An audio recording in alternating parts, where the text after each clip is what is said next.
Olá, nesta aula vou abordar alguns potenciadores da felicidade que importa levar em consideração na hora de promover a sua felicidade. Nos últimos anos, os investigadores dedicaram muito do seu tempo ao assunto relacionado com a felicidade. E a grande maioria estão de acordo com a importância na distinção entre a felicidade baseada nos valores e a felicidade hedónica, a felicidade de nos sentirmos bem. A felicidade de sentir-se bem é uma sensação baseada no prazer. Quando estamos num jogo de piadas ou fazemos sexo, experienciamos a felicidade de nos sentirmos bem, dado que a felicidade de nos sentirmos bem é regulada pela lei dos retornos decrescentes, ou seja, vai diminuindo à medida que o estímulo do prazer cessa. Este tipo de felicidade raramente dura mais que um bom par de horas. A felicidade baseada nos valores é um senso de que a nossa vida tem um sentido e cumpre um propósito maior. Representa como que uma fonte espiritual e ou moral de satisfação, decorrente do propósito e valores de vida. Dado que a felicidade baseada nos valores não depende da lei dos retornos decrescentes, não existe limite para quão significativas as nossas vidas podem ser. Na atualidade, na grande maioria das vezes olhamos para a felicidade de uma forma pouco saudável e prejudicial. Isto inclui abuso de comida, vício em drogas, sexo, jogo e poder, e ainda materialismo desenfreado. Será isto que nos faz felizes? De acordo com os inúmeros estudos e experiências, existem 8 fundamentos para a felicidade baseada nos valores. Passo a descrevê-los. Necessidade de contato e ligação com as outras pessoas. Um senso de autonomia caracterizado por independência pessoal e controle. Necessidade de autoestima. Um senso de competência. Um senso de propósito. Ligação funcional com o próprio corpo. Conexão com a natureza e animais. E, por fim, espiritualidade. Vejamos então detalhadamente cada um desses 8 fundamentos. Contato e ligação com as outras pessoas. Bem, como seres humanos, somos criaturas que nos desenvolvemos com base nos relacionamentos. Provavelmente, a evolução desenhou-nos de forma a que, independentemente daquilo que fizéssemos, faríamos melhor quando sentimos o suporte das outras pessoas. As relações são o âmago do ser humano. Tal como Paul Martin mostrou no seu livro The Sickening Mind, os relacionamentos governam o nosso sistema imunitário, têm grande influência no tipo de doenças que temos e o quão rápido recuperamos das mesmas. Na verdade, determinam a forma como nos sentimos acerca de nós próprios e sobre o mundo em geral. Ditam o nosso humor e os padrões comportamentais. Se a sua relação é harmoniosa, segura, enriquecedora, é por certo promotora de bem-estar e felicidade, resiliência e otimismo. Se a sua relação for o oposto, provavelmente aumentará a probabilidade à doença, incapacidade, tristeza, pessimismo e desesperança. Quanto mais desligado das boas relações com as outras pessoas, mais infeliz poderá vir a ser. A capacidade para cooperar com os outros foi a principal razão pela qual sobrevivemos enquanto espécie contra todos os outros predadores. Relacionamentos funcionais são extremamente importantes para nos proteger de sermos controlados pelas forças abusivas que existem na sociedade. De acordo com algumas investigações, os chimpanzés desenvolveram cérebros maiores que os macacos, porque eles lidavam com redes sociais maiores e mais complexas. Os grupos humanos lidavam ainda com mais elementos da mesma espécie, para cima de 50, requerendo cérebros ainda maiores que os seus semelhantes. A nossa sociedade moderna, pelo contrário, é demasiado alargada até para os nossos cérebros expandidos pela evolução. Desta forma, quando nos relacionamos com demasiadas pessoas, temos dificuldade em formar ligações funcionais e, por certo, aumentamos os nossos níveis de stress. Partilhar e trocar informações em grupos pequenos sobre os nossos interesses, gostos e experiências promove a felicidade. No entanto, para obter os reais benefícios da ligação com os outros, para sermos verdadeiramente felizes e termos um sentimento de segurança, precisamos de determinadas relações específicas.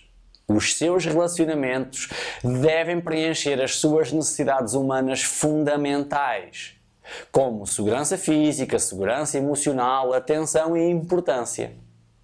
As pessoas com as quais estabelece relações de proximidade normalmente possuem os mesmos interesses, crenças, formas de estar e movimentam-se segundo um propósito comum. Por outras palavras, para aumentar a soma das coisas que promovem a sua felicidade, os relacionamentos devem ser os mais próximos e funcionais possíveis.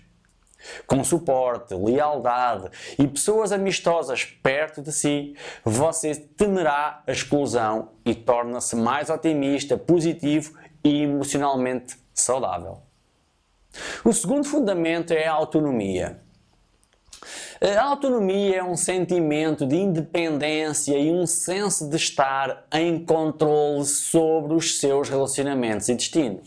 É sobre ser-se um indivíduo no contexto de um grupo de suporte. Como tudo o que é significativo na nossa vida, a autonomia depende da qualidade dos nossos relacionamentos.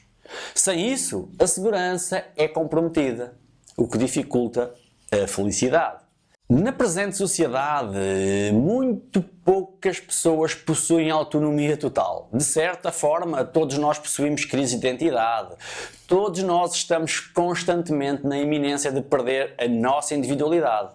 Perder a sua autonomia é fácil e o processo é pernicioso. Considere o seguinte. Investigadores têm vindo a concluir que a perda de autonomia conduz não só ao pessimismo e estados depressivos, mas também para a irritabilidade e hostilidade. A autonomia é muitas vezes confundida com a total ausência de necessidade dos outros ou da sociedade, com uma tendência para as pessoas se tornarem solitárias. Certamente a necessidade para controlarmos a nossa própria vida pode conduzir-nos a percepcionar a separação como sinónimo de nos sentirmos controlados numa sociedade complexa. De fato, não necessitamos de nos sentir como um ermita para sermos independentes. Ter autonomia significa que temos poder de decisão sobre as nossas escolhas e temos uma palavra a dizer que é necessário sobre todas as decisões que afetam as nossas relações.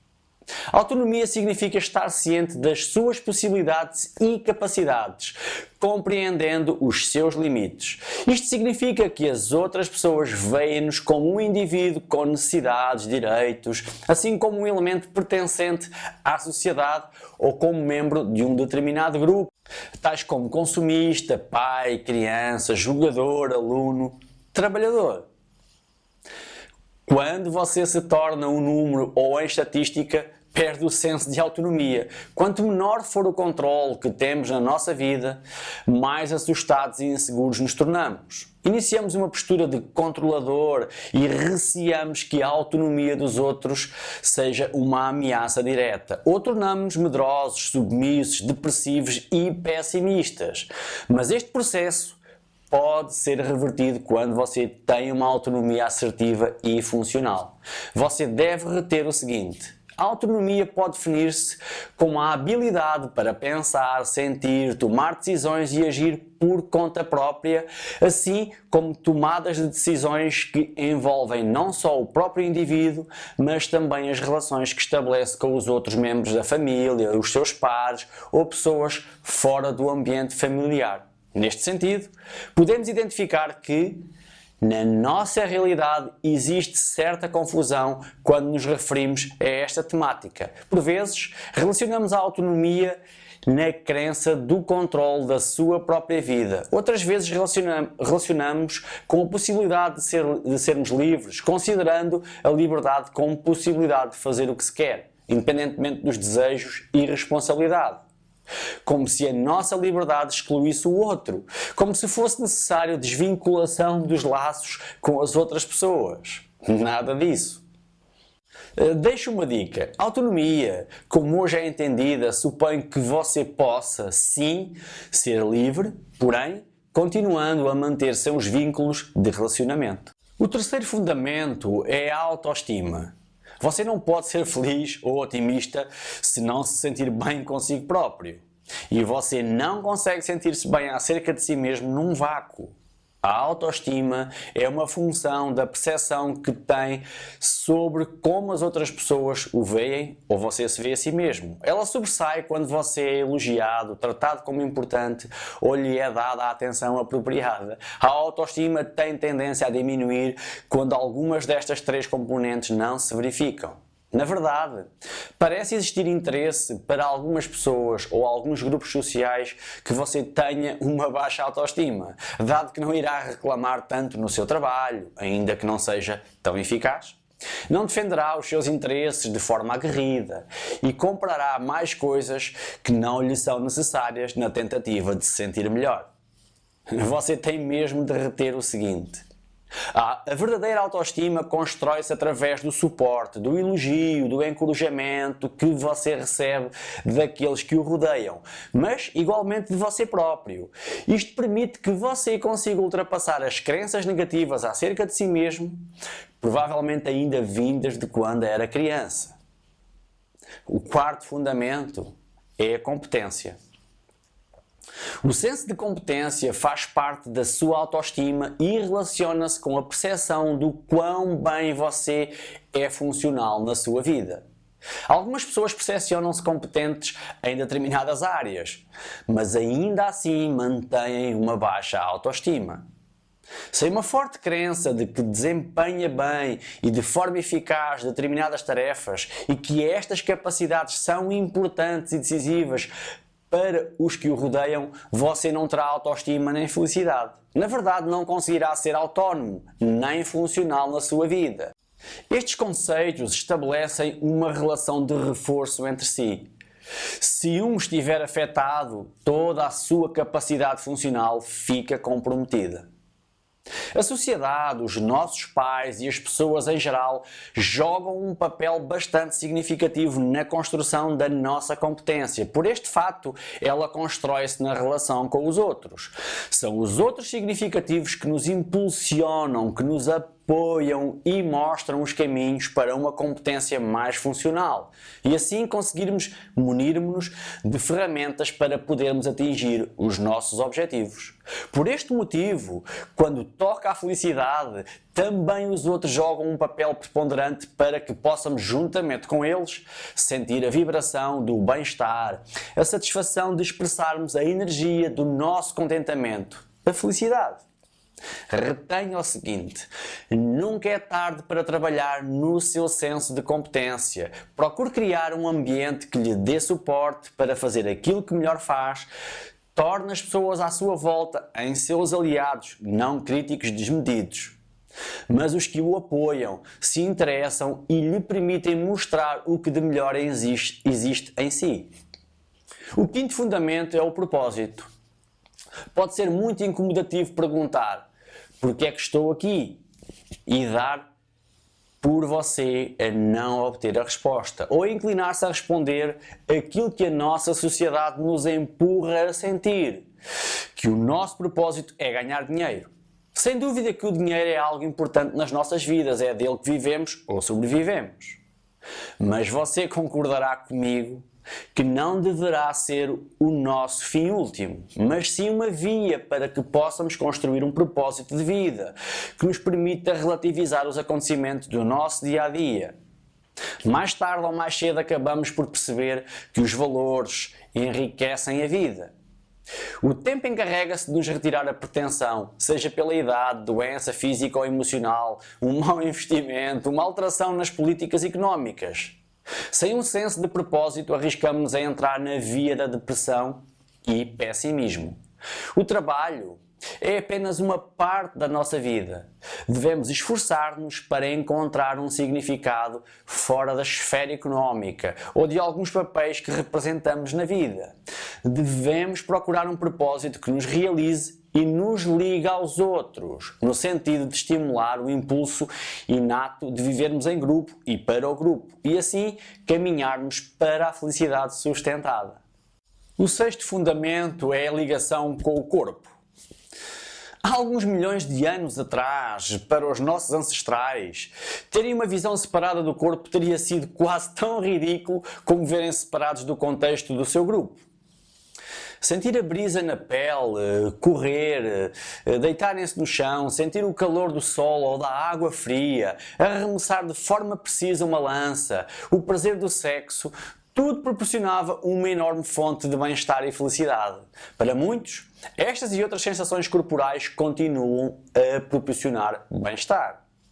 O trabalho sedentário, a escola, a ausência de exercício, o menor esforço nas tarefas do dia a dia, a vergonha aliada à prática sexual, o stress crónico, os traumas, tudo isto joga um papel preponderante para nos separar deste aspecto vital de nós próprios, o corpo, e a necessidade que ele tem de ser exercitado.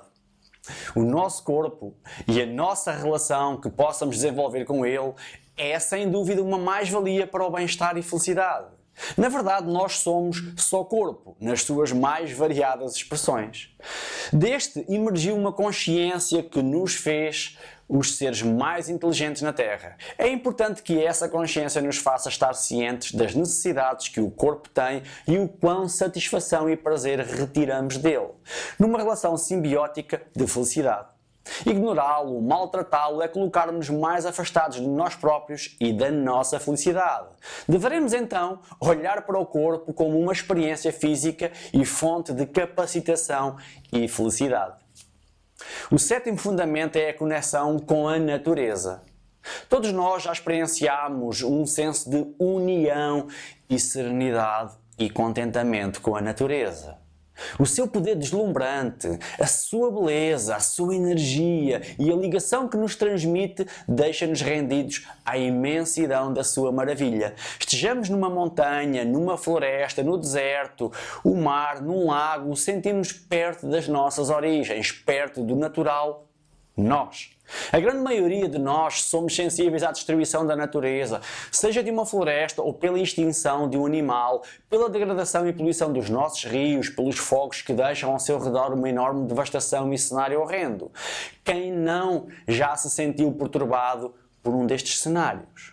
Claro que sim, todos nós em determinada altura, por qualquer razão, sentimos tristeza e mal-estar perante alguns destes acontecimentos. Os nossos cérebros foram forjados para viver em pequenas comunidades, mutuamente apoiadas no contacto com a natureza e animais. Quanto mais nos afastarmos deste ideal, mais estressados, deprimidos, pessimistas e infelizes nos tornaremos. Quando você estrutura os seus relacionamentos de acordo com as suas necessidades e com a sua vida de forma a estar em contato com a natureza, promove a sua felicidade e confiança. O oitavo fundamento é a espiritualidade. Estamos neurologicamente orientados para a espiritualidade. Muitos investigadores chegaram a algumas conclusões que apontam no sentido de que, sem uma orientação para a espiritualidade, a felicidade pode ser afetada. Bem, espiritualidade não implica necessariamente fé ou crença. É apenas uma sensação de capacidade para estar ligado a qualquer coisa ou a estabelecer relação com algo superior ou transcendente a nós próprios. Por vezes sentimos a espiritualidade como algo que nos diz que nos temos de render às evidências ou de desprendermos-nos das coisas. Por outro lado, sentimos como algo que nos incentiva para a ação. Mas, independentemente da forma como possa ter para você a espiritualidade, tal como o senso de propósito, é uma arma poderosa contra o pessimismo e o desânimo. Muitas forças na sociedade exercem como que uma barreira contra a possibilidade de nos capacitarmos através da espiritualidade. Seja através de cultos ou da religião, medo de ser ridicularizado pelos colegas ou família, por uma ideia de que a ciência e a espiritualidade são inimigos, o que não é verdade. Mas Os maiores obstáculos que enfrentamos talvez sejam o materialismo e o nosso sistema económico. A nossa sociedade parece estar fundada na assunção que o maior poder não está em nós, mas sim numa poderosa multinacional ou na comunicação social.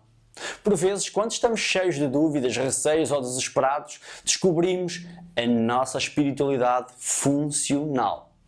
Na verdade, entendo que a espiritualidade é uma forma que todos nós, em algum momento da nossa vida, acabamos por encontrar. Por último, deixo a seguinte dica. Entendo que é a maneira que cada um de nós tem para se relacionar consigo próprio, com o mundo em geral e com os outros. Esta inter-relação permite-nos ser maiores que nós próprios, tendo como resultado disso a compreensão que fazemos parte dessa grandeza.